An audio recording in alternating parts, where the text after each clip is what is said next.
We're getting bougie today. Everything you need to know about sailing concierge today on the DIS Unlimited's DCL Show.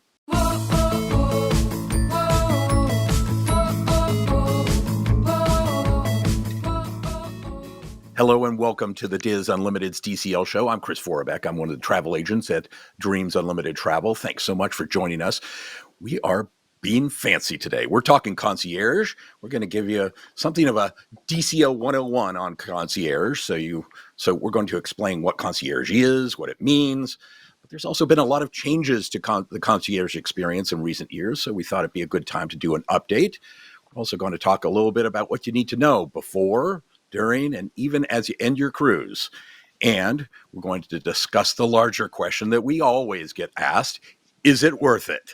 We may not fully answer that per se, but we'll at least give you information so you can answer the question for yourself. But first, let me introduce my fellow swanky cruisers. Joining us is Dreams Unlimited travel agent Elaine Edwards. Hello, Elaine. Hello. Hi, friends. And Dreams Unlimited travel agent and one of the people behind our Dreams Spanish website, See Disney, Federico Argar. Hello, Federico. Hola, hola. How are you? Dreams Unlimited travel agent Tracy Heinrichs. Hello, Tracy. Hi, everyone. And Dreams Unlimited travel agent Kristen Turner. Hello, Kristen. Hello, everybody. And of course, we have our rock star producer, Jimmy Valdez. Jimmy is really playing the behind the scenes guy today. He is back there, trust me, but he's not on camera today. So there you go. Thank you all for being here. Before we get bougie, I'd like to remind you that this show, along with everything we do at the DIS and DIS Unlimited, well, it's brought to you by Dreams Unlimited Travel. We're experts at helping you plan a magical Disney cruise, visit a magical Disney theme park, your adventure visit. Epic's opening soon. Wow. And even other cruise lines. No additional cost to book with Dreams Unlimited Travel. None. We're going to give you insights about your Disney cruise, Disney trip, Universal trip, whatever you're doing. We're going to make sure you know what you need to know. And by booking your cruise with Dreams Unlimited Travel, you get a shipboard credit of up to $1,000, depending on the price of your cruise. I know you always hear nothing's free, but this is actually free money to spend on board. It's not a bad deal. And it costs you nothing additional, as I mentioned. Get a no obligation quote by going to dreamsunlimitedtravel.com. And one last note, yes, we are all Dreams travel agents. And I had somebody who emailed me and said, hey, can you really be fair? You're all travel agents. Here's what I can tell you. We do this because we are Disney fans. We live, eat, breathe, we sleep this stuff. But as all of you know, Disney fans, they can also be a little bit critical. I know it's shock, but our job is to guide you so you have the most magical experience possible. And I was a Dreams client before I became a Dreams agent. I've seen the world for both sides, and I think we provide a lot of value. So there you go. You can watch and you can be the judge. Enough of that. Let's get fancy. As I mentioned, we're going to talk concierge. And Elaine, I wanted to start off by giving folks who go, okay, what's this concierge? It seems so expensive. Give folks a sense of what concierge actually is. How is it different? I even had one person who said, is this like lightning lanes? Do I add it on to a cruise? These are specific staterooms, but what is concierge? What do you tell folks? Yes. So concierge, no, it's not like lightning lane. It's not a benefit that you can add on. I know there are other cruise lines that you can kind of add on some of those perks to your regular stateroom.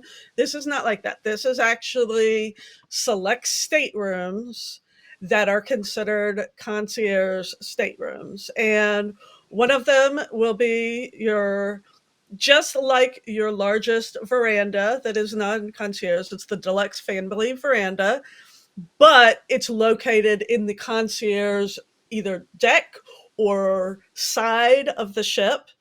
And it's going to have upgraded interiors. It's going to have upgraded beddings, upgraded pillows, that kind of thing. And then there's also on the Wish class of ships, you'll actually have ocean view concierge rooms that are not a porthole, but an actual floor to ceiling ocean view that goes out the front of the ship, like you were on the bridge.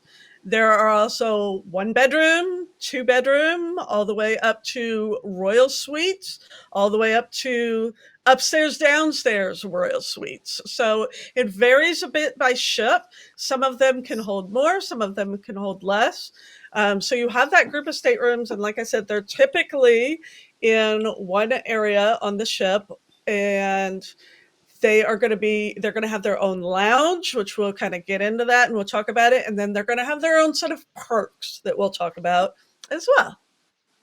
Yeah, lots of different stuff. Each ship is slightly different in how many concierge staterooms they have. The Wish class, as Elaine mentioned, has the most. It has 76 staterooms of the more than 1,200 on board. 76 of them are concierge, so that's almost 6% of all the staterooms are. It's many more than the other ships. So just be aware of that. There's one tower suite, royal suite. She mentioned there are a bunch of different types. If you're looking for a suite, the only place you're going to get suites is in concierge. So, Tracy, I know you guys got to do, and we're going to talk about your experience later. But why do concierge? One is certainly the suites, but when people say, "Okay, why should I do this?" What do you tell them? I think the why is different for everybody. For most people, I think it's about the advanced perks, the perks that they get, being able to book online activities, cabanas, things like that. I think that's probably for a lot of people the biggest advantage.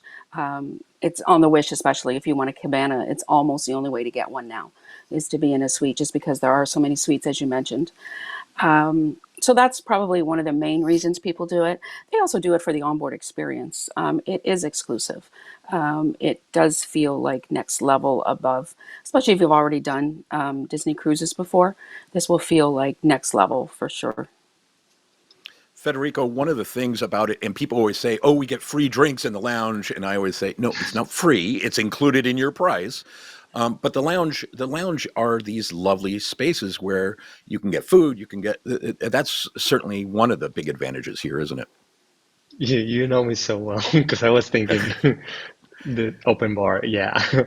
So every day from 5 p.m. to 10 p.m. on the concierge lounge, you're gonna have open bar. It's usually beers, wine, and cocktails as well. But of course, this lounge is going to be open during the day for breakfast, for snacks, and at during the evening as well.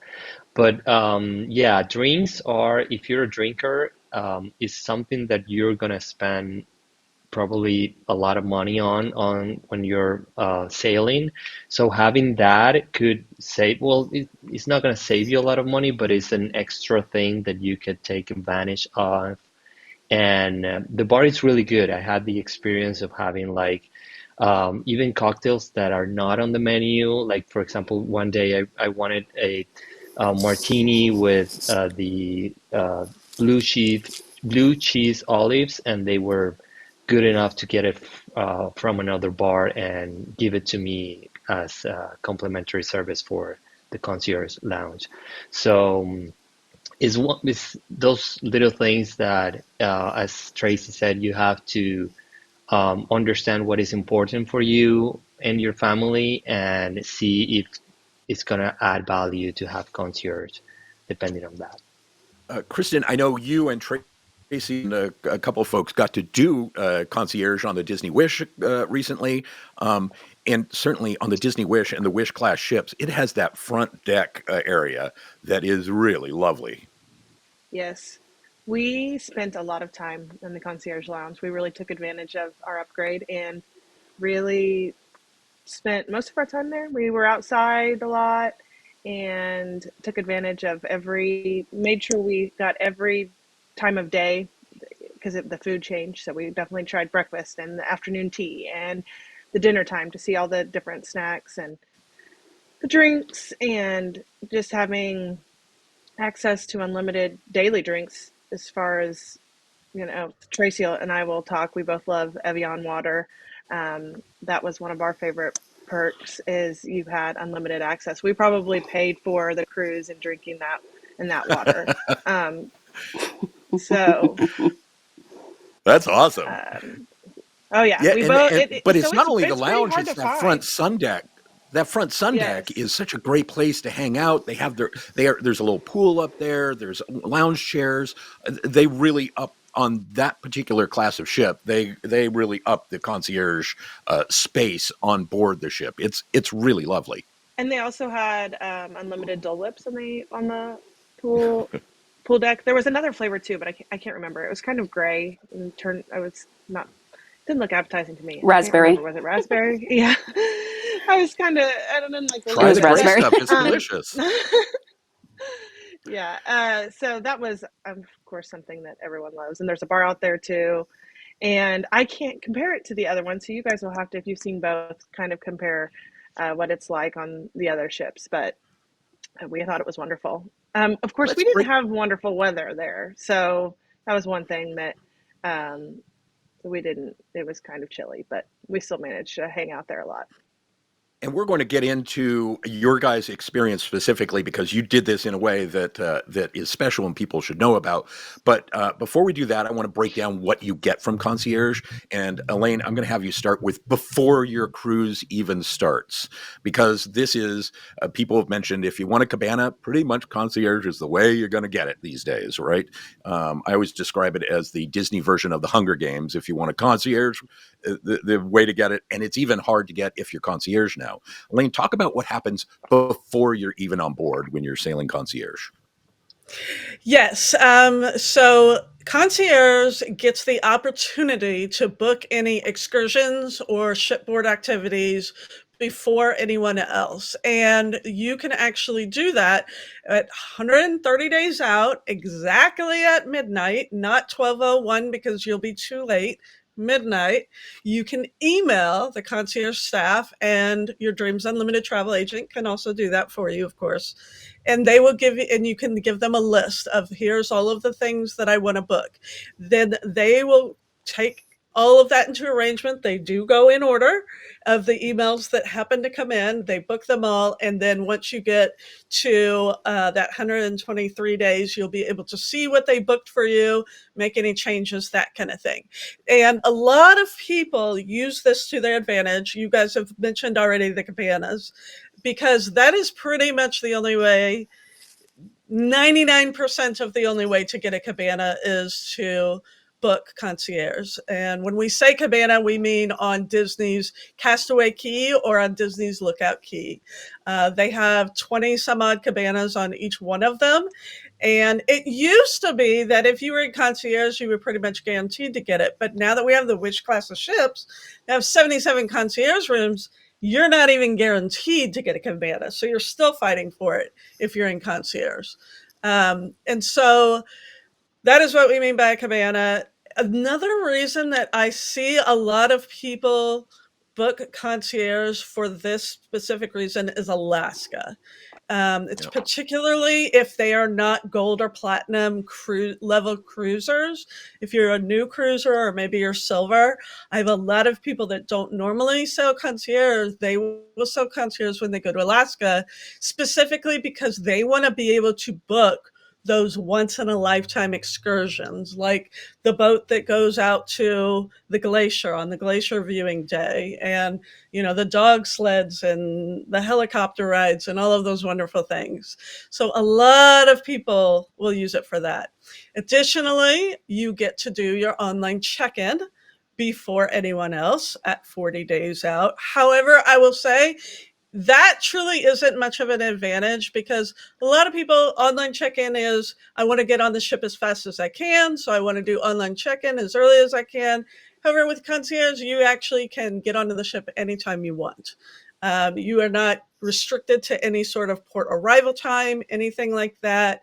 You can arrive anytime you want. And if you are at the port early when it opens up, they will let any cruisers that were back-to-back cruisers, they will let them on first, and then Concierge will go on after that. They actually have a private waiting area that you can wait in the port, and they'll let you on first before anyone else. So those are I'm kind going of to your pause you because pre-arrivals.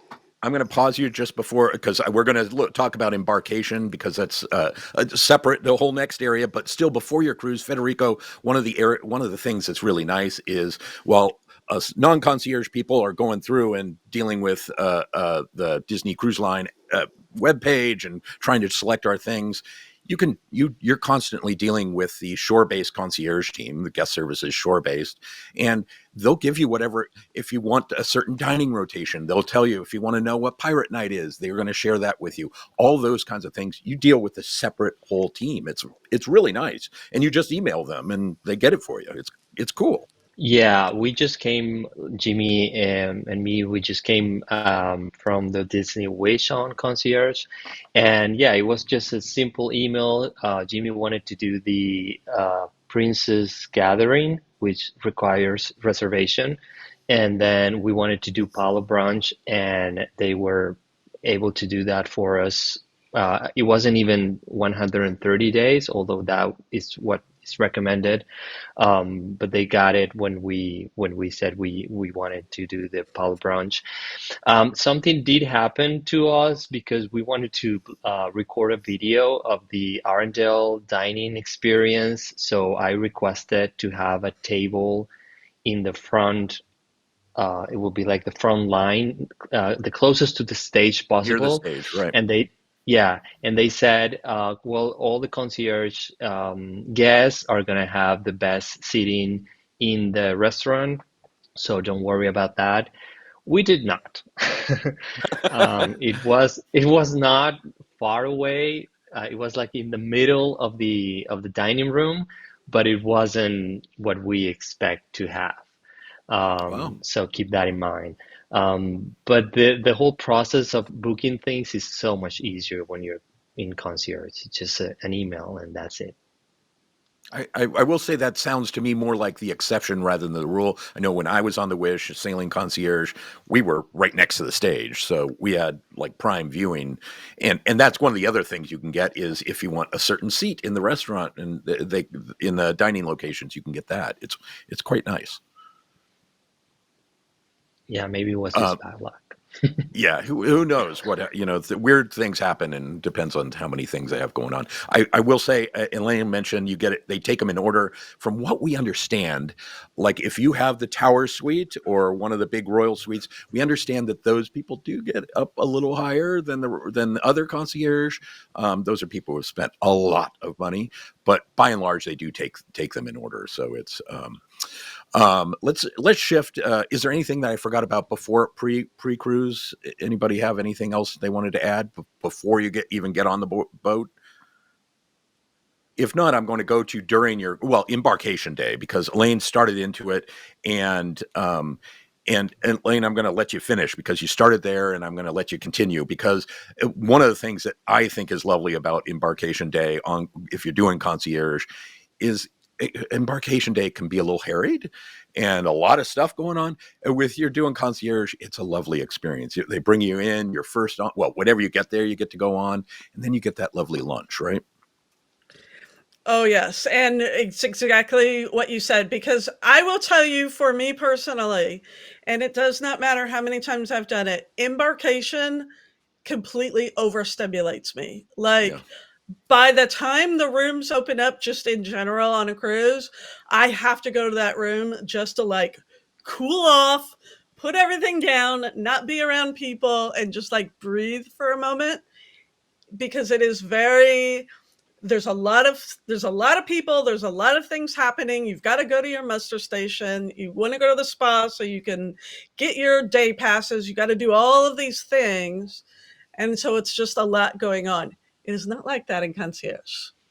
In concierge, when you arrive at the port, they do take you to a special line that is past all of the castaway levels. It's their own special concierge line. They put a little gold sticker on you, and it's like the gold sticker of power because then they just walk you up to through security. They walk you over to the lounge waiting area.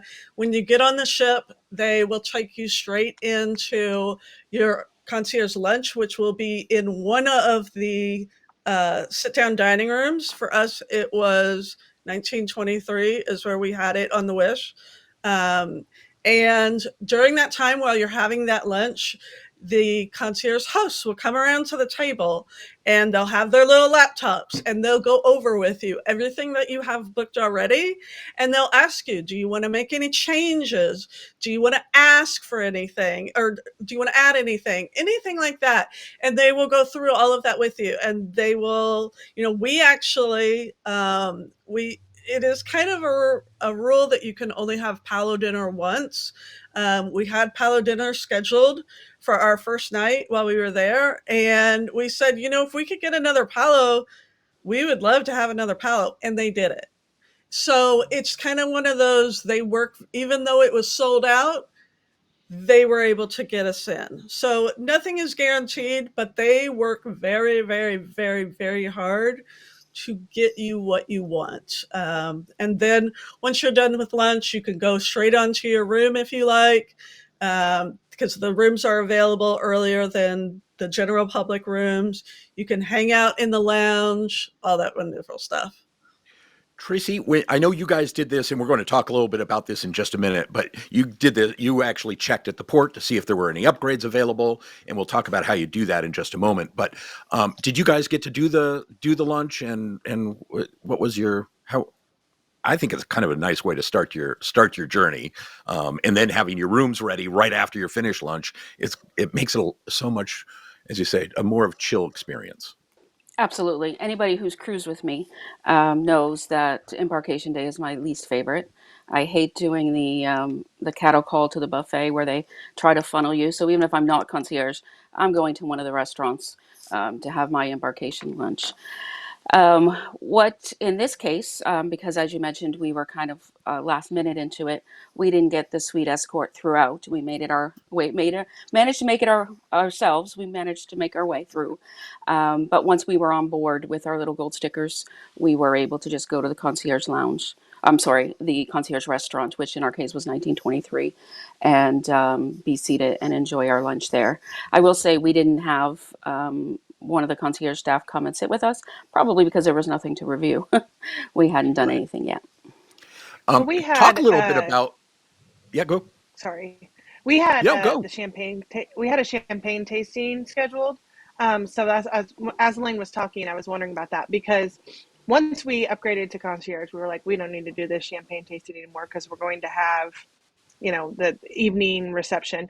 So we were able to get that canceled, but we did have to go to the concierge lounge to do it. But I guess that it's probably because we were last minute, but I guess we probably could have got that changed if they'd come around at lunch. But go ahead, Tracy. Sorry. We were also able to book a last minute Palo as well. There was a brunch. We were only on a Mm-hmm. 3 night, so we weren't sure without a sea day if we were going to see a brunch. And we had asked when we were in the lounge, and within minutes we had a brunch. So they definitely are holding back inventory, I believe, for concierge. Lovely. Tracy, I want to talk about how you do this and see if there's upgrades because I think it's harder these days as the ships are more filled. But how did you do this? Tell us a little bit about that and that experience. So I've done this before. I've never done it to concierge level, but I have done the upgrade before at port. So generally, once you check in, you do have to check in like normal first. Once you've done that, you can ask that cast member, are there any upgrades? And they will either tell you yes or no because they're usually told, don't bother sending them anybody over sort of thing. So we were told there may be to go to the supervisor line. So we were advised to go there. And we waited our turn and we just asked there. We were in a family ocean view, so we were looking for what is concierge going to cost us. So they look and see what's available. At first they said no, or actually they only had the 2-level suite, and we would have had to sell 2 of Kristen's children in order to afford that. So, so we decided, yeah, maybe a kidney too. Not one of Kristen's though; it would have been one of my kidneys. And so at that point, we kind of walked away. And then next thing you know, she's calling us back. And she said, I just forgot. Somebody upgraded from what you're looking for to the next one. And we were looking for a 3A, basically the family ocean view concierge with balcony is what we were looking for, or veranda. So they look at the chart. And basically what they do is, at that point, it doesn't matter what we paid for the cruise. It only matters what level we are and what level we want to go to. So they sort of have a stepping up process. I don't know what magic numbers they use to decide the price. They told us what the price was. We decided that it was worth it. Also, we were splitting it 3 ways because there was 3 of us in the stateroom. So we decided it was worth it, and that's how we did it. I will say a couple tips. If you want to do this, arriving at port early is paramount because there were other people in line to do it, and people know about this. So it's not like, you may get lucky later in the day, but generally speaking, you kind of want to be as close to, first in as you can get. We were on Disney transportation, so we did arrive early. And as you know, it's a little bit quicker when you arrive with Disney transportation through the process. So definitely you want to arrive early as possible. First check in, ask if there's any upgrades, and then if there are, proceed to the supervisor's desk where they'll advise you what is available and the cost. And Can also I? watch your knees. Well, yeah, go. Watch your I knees. I just was just wanted going to to say, watch add. your knees because people are going to try and take you out if they see you aiming towards it. I mean, it gets a little. Yes, People know absolutely. about this and they're like getting a little aggressive. But you keep going. Yeah, Lane, go. I was just going to add because Tracy kind of briefly mentioned it. Uh, if you really, really, really have your heart set on you want to be concierge, but you get to the port and they say no, there's no upgrades available. Wait until you set sail in the evening and then go to guest services because here's the thing: there are always no shows. It happens every single cruise. There are always no shows, and I say this even for not even if you're trying to go to concierge, but even if you want to upgrade anything. If maybe you booked an inside because there was no verandas available, but you really want a veranda, same kind of thing. Check in with guest services after you set sail, and they can kind of let you know if there's any inventory that they can upgrade you, because that is a possibility. Yeah, and we're talking here about concierge. There are upgrades not only if you have an inside and you want an ocean view, if you have an ocean view, you want a veranda. If you have an inside and you want a veranda, there are all sorts of. If you're interested in doing that, there are opportunities there. So pay attention to that. Um, Federico, one of the other one of the great advantages of concierge is you have this service team that's on board in the concierge lounge that takes care of anytime we are always saying, hey, you can visit guest services. That doesn't apply to you in concierge. You get to deal with the guest services team and they take care of it for you. Mhm. It's really nice. And they're really trying to help you, almost like ask. The worst they can say is no. It's a nice little perk. Not only they try to help you, but they are so friendly that, Yeah. you're basically traveling first class. And I was telling Jimmy this, you don't feel, um, what's the word in English? Like stuffy. Like you Yeah. feel like uncomfortable because it's first class. When we arrived to the concierge, Sarah was one of the team members. She hugged me and she was like, "So good to see you again. Welcome. I'm so happy you're here." They make you feel like home. And and of course, yes, you don't have to visit guest service during the whole time you're in the ship, because if you need to pay something, if you need to change something to your folio, they're gonna do it there. So it's both great service, but also a very friendly staff that are gonna make you feel like you're home, like you belong there. And it's not only those kinds of things. You get early seating for the dinner shows. I mean, sorry, the Broadway style shows. So they'll let you in there about 30 minutes before anyone else gets in. They give you, again, I don't like the word. They give you included popcorn, stuff like that. So there's a bunch of other things that you can get that are very nice and little perks Yeah. to. And even for You like the fireworks night, they'll have specific seating for you. It's nice. They they don't do the fireworks seating area for concierge on the Disney Wish, and I'm guessing on the Treasure either. They said on the Wish class they don't have that, but for the Broadway shows, they first of all you can take the drinks that you have on the bar to the theater. And then Right. 35, 40 minutes before the show, you go there, they give you the popcorn, they give you water, and you can basically seat whatever you want. Yeah, it's very nice. One of the other questions that at least I always get asked is gratuities, because gratuities on Concierge are different. They're higher. There's one additional position, so you have not only a stateroom host, but you have an assistant stateroom host. You also have the whole lounge team, and so that is also included. So Disney just very quietly upped the amount of recommended gratuity. So for Concierge, it's now $27.25 per person per day. Now, I personally think that's still a little low. So I always go in and raise it because I think the Concierge team really does a really amazing job. And from what we've heard, they work mostly off of tips. So if they give you good service, appreciate them. But they used to not even list a recommended amount, and it created all sorts of consternation. So now at least they have a recommended amount, which is very helpful. Let me shift to disembarkation. We talked about embarkation, but disembarkation also a kind of hairy time. But if you're doing a concierge, it's lovely. Tracy, did you get to experience the disembarkation loveliness on concierge? Absolutely. It was one of our favorite perks too. As we're walking out, we're like, oh yeah, this is nice. So basically you meet in the lounge and they take you in, and when you're ready, in groups. They have an elevator blocked off, so you're not waiting for an elevator.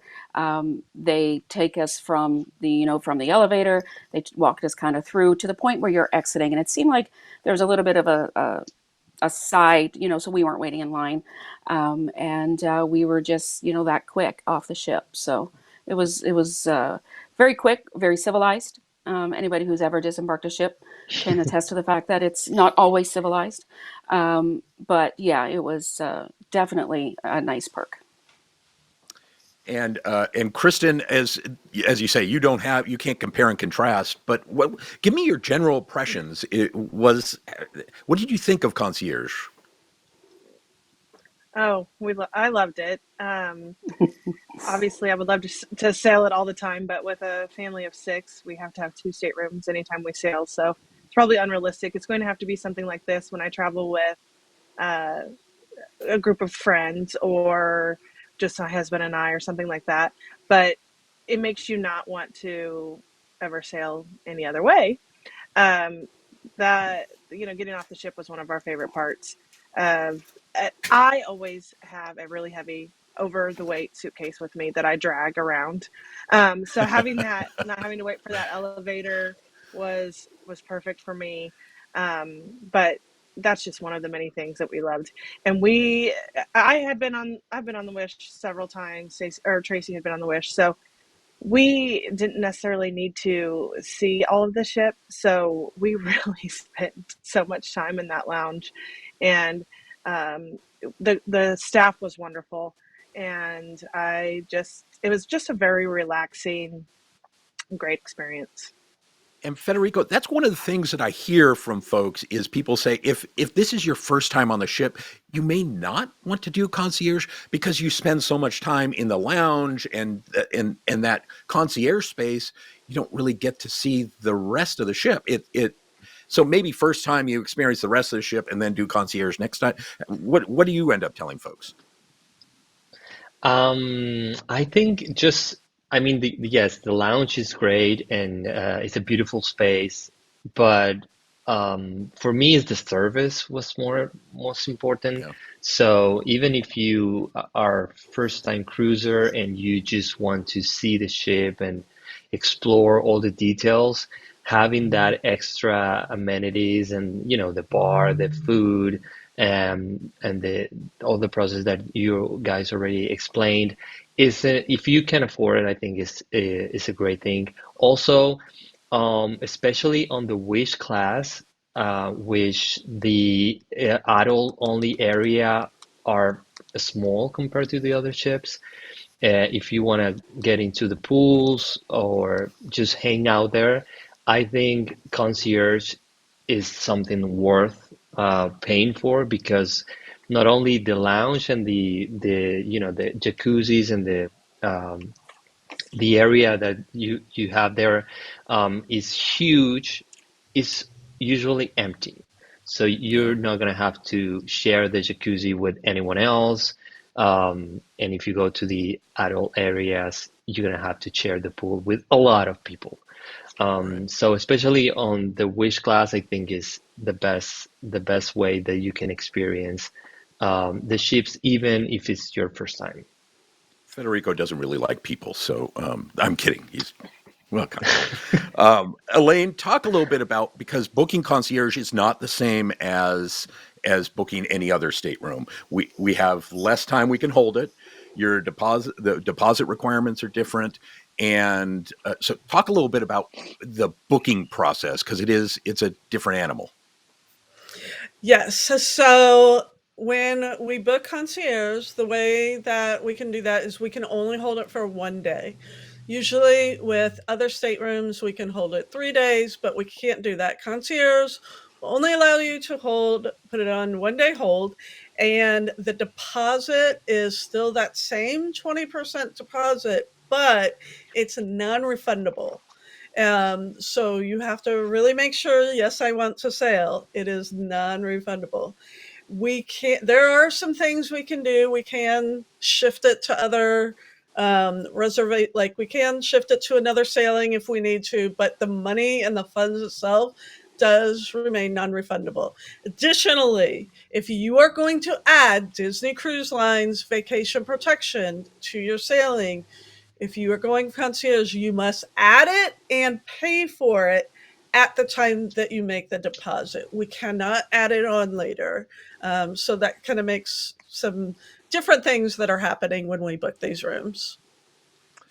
I want to open the can of worms that is the "is it worth it" question. But before I did, a couple of things we didn't mention is in most concierge staterooms, you get a king bed rather than a queen bed. There's things like that are the amenities are elements in there rather than the just H2O. There all sorts of everything is a little bit elevated Mhm. across the rooms. So there's a lot of different pieces, some of which we didn't touch on, but. The worth it question is the one and I'm going to do a little bit of a rant. The worth it question is so hard for us because we aren't everybody has a different value and budget and all those kinds of things. What I always say is we're going to give you the information and then you have to determine whether it is worth it. But Tracy, what do you say when people come to you and they say, okay, it's a lot of money. These are usually the starting price is double what the top Disney Cruise Line's non-concierge stateroom is, at least double it, and then it goes up from there. What do you tell people when they come to you and they say, "Okay, is this worth it?" It's like you said, it's a hard question in our business, no matter what product we're talking about. Worth it is a different thing for everybody. I can tell you, up until this point, with the girls, it hasn't been worth it for me. So take that for what you will. Only because I do a lot of travel, and for me to have a budget, my budget for a Disney cruise just isn't what concierge is. And I will say, before I did it, I was kind of, for me, no, it's not worth it. Now that I've done it, I can see some value in it. Will I do it again? Possibly. But I can't see paying double, for me, I have to say, just because my budget just doesn't allow it. Yeah. Now, if I was somebody who maybe, I have a lot of families who, who cruise every second year. They save for their vacation and they cruise every second year. Maybe they would consider, it more of a value for them on that once every 2 year trip. But I think you really have to figure out where you are in your everyday life. Like, I think you're going to love a Disney cruise whether you've got concierge or not. For me, being already a platinum cruiser, this brought me to next level. This was something on Disney that I hadn't experienced. So worth it is just so hard. We talked about a lot of the things that are included, and a lot of people would say, well, that has no value for me. And it may not, but until you've done it, you don't really know for sure. So it's just, I'm rambling only because it's such a hard question to Such answer a unique question, for right? everybody. Yes. And Yeah. so I really use, typically I'll just talk about my experience. I'll talk about the reasons why some of my clients do think it's worth it. And I would talk about some of the reasons why it may not be worth it. And then, kind of help them decide from there. Kristen, you mentioned earlier, and Tracy brought up such an important point, which is, for some people, you're going to have a great time on a Disney cruise. You don't have to sail concierge in order to have a great time. But for some people, it can mean the difference between a cruise every year or even every other year and every 5 years. It's expensive, and you're going to have a great time anyway. It's a nice add-on if you do it, but how do you deal with that? Is it worth it question? That's, like you all said, it is an impossible question and varies with every person that asks. One thing that just popped in my head while we were talking about tangible items that are included, we got internet for 24 hours. We thought it was for the whole trip, and we thought that was really cool. And then it expired after 24 hours. We're like, what the heck happened? And then we realized it was just for 24 hours. Yeah. But so that's something else that we haven't mentioned, is that you do get free internet for all devices for 24 hours. So that was nice. So you can kind of plan when you want to use that, because it doesn't have to be the first 24 hours you're on board. But so as far as, is it worth it? If it means that you're not going to be able to, like Tracy, where she said, well, this doesn't necessarily fit my budget, I can't cruise all the time if I'm paying for concierge rooms. I don't know. It's so hard. It's such a unique question. Yes. It just depends. It just depends on the family, and if you can fit your budget, absolutely. But don't break the bank for it. What I generally tell people is, if you're an auditor and you're going to go through and say, okay, did we get all this stuff, and does it equal the cost? Don't do concierge, because all the stuff you get, part of it is service, and that's not a calculable thing. So if that's really important to you, if the service levels and that first day on board and getting off the ship, if that's really important to you, well, then you have to put that calculation in, and that's why we're struggling with the value question, because we can't do that. You have to make that assessment for yourself. So it's Elaine. Do you say it? How do you deal with this value question? Yes, so I kind of do the same as what Tracy said. Just kind of talk about my personal experience, and also, like what Kristen said, there are some non-tangible things that are not on that letter in the list of perks that are just kind of go along with that whole service thing. So the way that I did concierge, I've done it on the Wish. I did it as a back-to-back, to where I booked a 3-night concierge, then I booked a 4-night non-concierge. And we did this right after the Wish launched, because I wanted to have more time on the ship to be able to see everything, just to, because it's a brand new ship. So we ended up spending that 3-night concierge. We spent the majority of our time in the concierge area rather than out on the ship. The person that I was sailing with, both of us were working. We both had our laptops. So we were on the upper sun deck. There was nobody up there all day. Like, we were up there for hours, and we never saw any other person. And we sat there with our laptops, and we worked and that kind of thing. And the staff would bring us drinks if we wanted drinks, and we had snacks right there. And it was great. And you can't go anywhere else on the ship and not see a person for hours, because it's just, you don't have that. And the stateroom hosts were so above and beyond. I mean, they are already on Disney Cruise Line. It doesn't matter what room you're in; they're already above and beyond. But the stateroom hosts that we had, I have problems with pillows. I need like a thick, hard pillow, because I can't do with these thin, flimsy things. And they actually have pillow menu you can choose from on the Wish.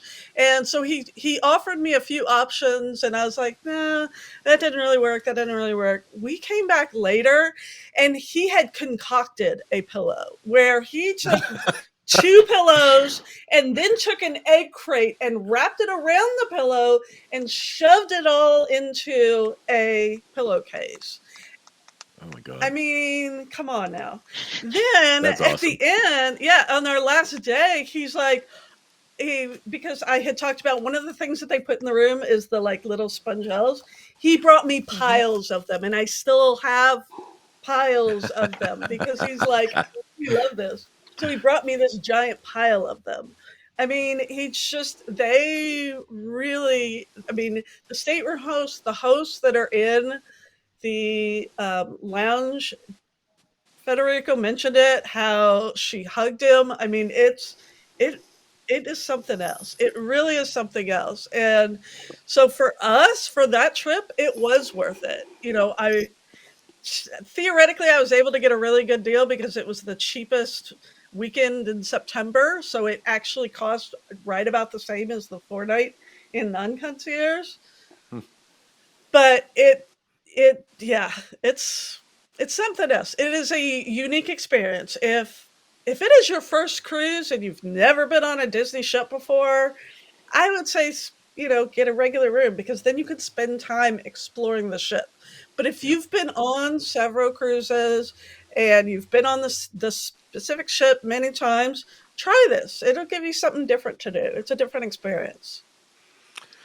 Awesome. All great information. Anything else that we need to cover? Otherwise, each of us are going to give you a little pro tip to take away with you. But, and Federico, I'm going to start with you. Share a pro tip and let folks know how they can get in touch with you.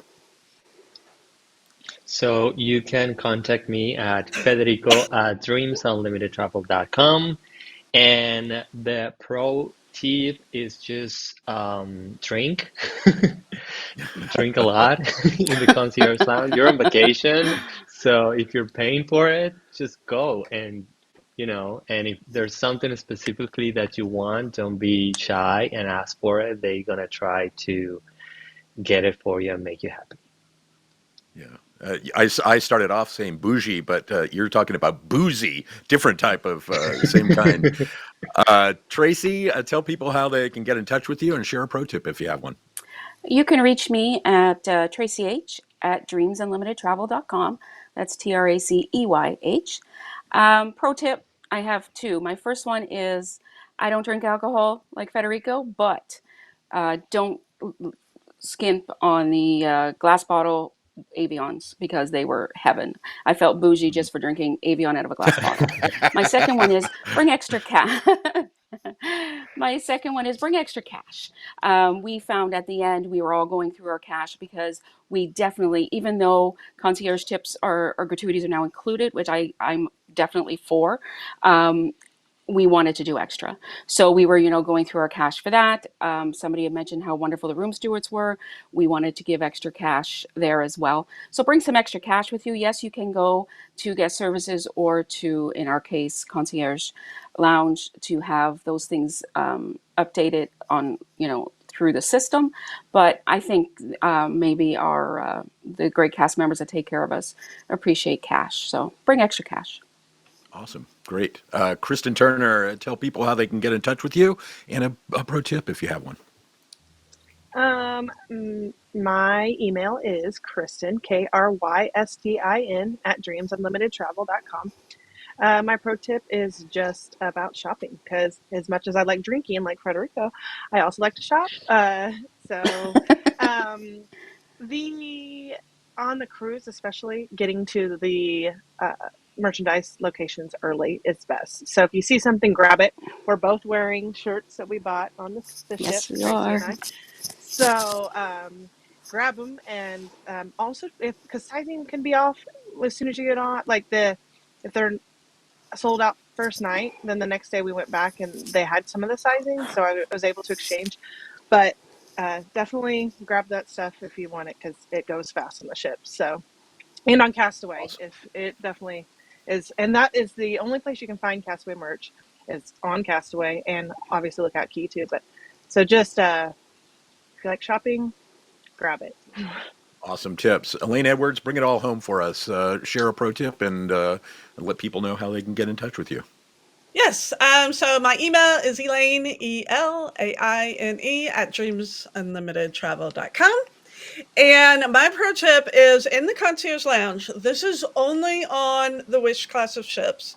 This is not available, to my knowledge, on the older four. That all of the lounges and all of the ships have, all kinds of snacks and drinks, and they have the bar and that kind of thing. But in the Wish, they will have, it's not really advertised, and you don't really know it's there unless you look for it or see somebody else. But they have some little green folders sitting up on the corner of the bar. And if you take it, it's actually a menu of cooked items that you can order for breakfast, lunch, and dinner. And the portions are very small. So, like, if you're going to order a sandwich, they're going to bring you out 2 little quarters of a sandwich. So you want to order say, if you want a whole sandwich, you got to order 2 of them. But it is actual food that they are going to cook for you. And that is not something that is on, like I said, the classic ships, to my knowledge, that it's only on the Wish. And it's not anything that's advertised or they tell you about. It's just happened to be discovered. So yeah, that way, if you want something a little bit more than snacks. So, and on top of that, if you have a table in your concierge room, you can get Palo delivered to your room. You can have your dining. You can dine in your room if you want. It's kind of nice. For me, I'm Chris V at Dreams Unlimited Travel. Yes, there's a V, Chris V at Dreams Unlimited Travel. So if you want to reach me, my pro tip is when you make your request, ask rotational dining, stuff like that. What night pirate night is. That stuff isn't generally available out there, and it can help you kind of schedule so you know when maybe you want to. If you want to send your kids to get Bibbidi Bobbidi Boutiqued as a pirate, you know which night pirate night is. Things like that can be helpful. So be sure to ask that stuff as well. Thank you guys all for doing this. Awesome information. And for you, depending on where you're watching us, please like, subscribe, leave us a review. All of that really, really helps us. If you have any topics for us, leave those in the YouTube comments or on the DCL Fan Facebook page. Both are very, very helpful. And DCL Fan Facebook page, all sorts of Disney Cruise Line people talking about Disney Cruise Line. It's kind of cool. So with that, safe travels. We'll see you real soon. See you soon.